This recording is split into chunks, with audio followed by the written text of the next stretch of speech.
Welcome back students. Now the topic replication of DNA. Replication of DNA means the production of a new strand of DNA from the old DNA. This process is known as the replication. Replication, replica means होता है copying. तो new copy बनना of DNA is known as the replication. Replication process जो है उसको ये जो scheme है that was proposed by the Watson and Crick. उन्होंने बताया था कि replication of DNA कैसे होता है. उन्होंने ये बताया कि डीएनए का जो रेप्लिकेशन है वो सेमी कंजर्वेटिव होता है. सेमी कंजर्वेटिव यानी जैसे दो स्ट्रैंड्स हैं, ये 5 प्राइम टू 3 प्राइम है, ये 3 प्राइम टू 5 प्राइम है. ये हम नेक्स्ट क्लास में पढ़ेंगे कि रेप्लिकेशन ऑफ डीएनए जो 3 प्राइम एंड से स्टार्ट होता है. ये यहाँ पर हाइड्रोजन बॉन्ड से अटैच्ड हैं. ये दोनों स्ट्रैंड जो है वो 3 prime to 5 prime and 5 prime to 3 prime अलग अलग हो जाते हैं और इसके ऊपर जो है वो new strand on the basis of complementarity form होता है. कॉम्प्लीमेंटारिटी का मतलब क्या है? अगर यहाँ पर G है तो उसके आगे में C आएगा, A है तो T आएगा.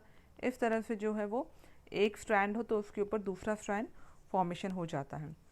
जब रेप्लिकेशन होता है तो उसमें ये वाला जो है दिस स्ट्रैंड जो पेरेंटल स्ट्रैंड है इसको हम टेम्पलेट स्ट्रैंड कहते हैं.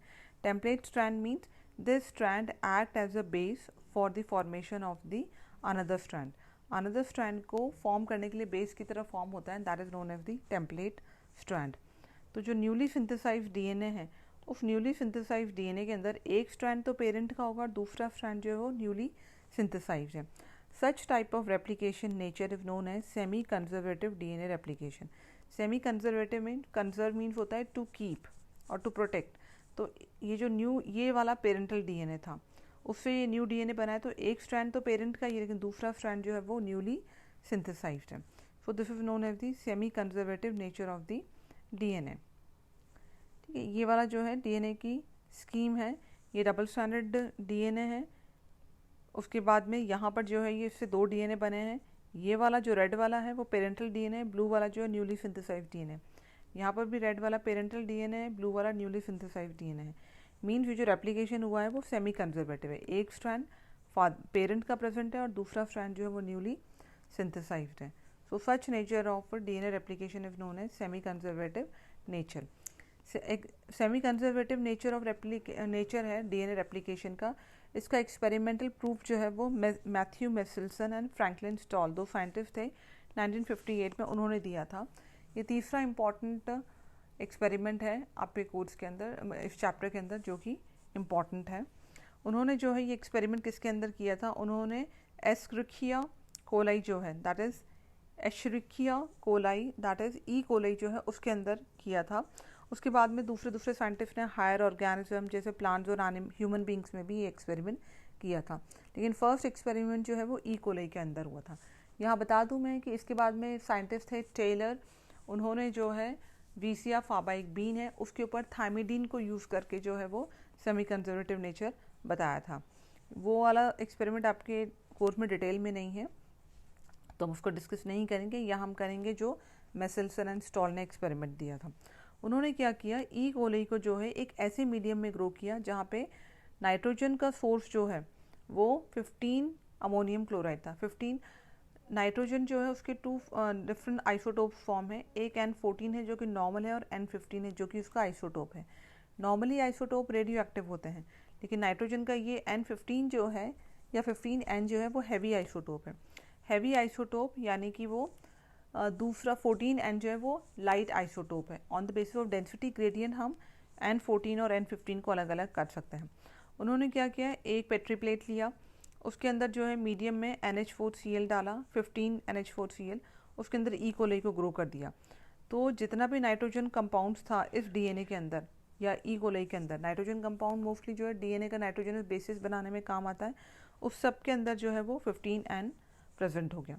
और 15N को जो हम कैसे डिफ्रेंशिएट कर सकते हैं, जब यहाँ से लिए हुए ई कोलाई बैक्टीरिया को कुछ जनरेशन बाद में हमने सेंट्रीफ्यूज किया तो सेंट्रीफ्यूगेशन में हमने देखा कि डीएनए की डेंसिटी जो वो क्या है, बहुत ही हैवी है, वो नीचे की तरफ प्रेजेंट है.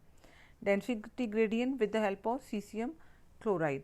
N15 जो है वो नीचे की तरफ सेटल डाउन हो जाता है, N14 जो है वो लाइट रहता है तो ऊपर रहता है. जब उन्होंने बहुत सारी जनरेशन तक ई कोलाई को N15 मीडियम में ग्रो कर लिया, उसके बाद क्या किया, उन्होंने इस ई कोलाई को ट्रांसफ़र करके ऐसे मीडियम में डाला जहाँ पे N14 था as a nitrogen source, that is ammonium chloride 14 जो है वो यूज़ किया गया। उसके बाद में जब यहाँ से 20 मिनट्स के बाद में जब ई कोलाई को निकाला और सेंट्रीफ्यूग किया गया तो ये देखा कि इनकी डेंसिटी जो है वो इंटरमीडिएट है।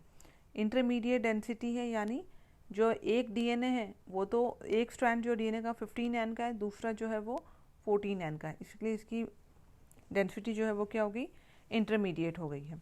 तो इस तरह से बहुत सारे सैंपल जो है वो इंडिपेंडेंटली सेपरेट किए गए सीसियम क्लोराइड पर और उसके बाद में उसे मेजर किया गया उनकी डेंसिटी के बेसिस पर। जब डीएनए जो है N15N से 14N में चला गया तो एग्जैक्टली 20 मिनट्स बाद में, 20 मिनट्स बाद में, क्योंकि ई कोलाई का डिवीजन टाइम जो है वो 20 मिनट्स है, तो जब एग्जैक्टली 20 मिनट्स में देखा गया तो उसकी डेंसिटी कैसी थी, इंटरमीडिएट थी। इंटरमीडिएट का मतलब एक स्ट्रैंड जो है वो N15 का है और दूसरा स्ट्रैंड जो है N14 का है। उसके बाद में नेक्स्ट अगले 20 मिनट्स के बाद में जब देखा नेक्स्ट जनरेशन में तो उनको क्या हुआ, 2 स्ट्रैंड जो है वो तो इंटरमीडिएट डेंसिटी के मिले और 2 स्ट्रैंड जो है वो लाइट डेंसिटी के मिले। कैसे, ये हम आगे डायग्रामेटिकली और समझेंगे। यस, ये डायग्राम है, इसमें देखिए ये सबसे पहले N, जब ये N15 मीडियम में था दैट इज NH4Cl, तो दोनों स्ट्रैंड में N15 था, तो इसको जब सीसियम क्लोराइड में सेंट्रीफ्यूज किया गया तो उसकी डेंसिटी क्या थी, हैवी थी, तो ये ट्यूब के अंदर, सेंट्रीफ्यूगेशन ट्यूब के अंदर नीचे की तरफ सेटल डाउन हो गया था। फिर 20 मिनट्स बाद में हमने यहाँ पे किस में ट्रांसफ़र किया, NH4Cl, लेकिन कौन सा, N14।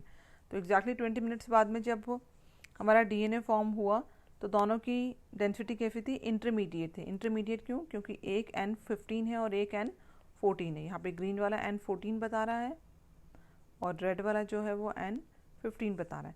फिर 40 मिनट्स बाद, 40 मिनट्स में यहाँ से 40 मिनट्स बाद, यहाँ पे तो 20 मिनट्स, सेकेंड स्टेज पे तो 20 मिनट्स बाद में ही है। फिर हमने देखा तो यहाँ पर 2 जो डीएनए हैं, ये वाला और बीच वाला, इन दोनों की डेंसिटी इंटरमीडिएट थी और ये वाला जो है इन दोनों की डेंसिटी जो है वो लाइट थी। अगर एक्सपेरिमेंट समझ में आ गया तो इसके बाद मुझे आप बताएंगे कि जनरेशन 3 के अंदर जो है वो कितने डीएनए स्ट्रैंड्स बनेंगे और उनकी डेंसिटी लाइट होगी या इंटरमीडिएट होगी या हैवी डेंसिटी होगी। आई होप ये समझ में आ गया होगा। फिर भी अगर आपको कोई डाउट है तो आप मुझे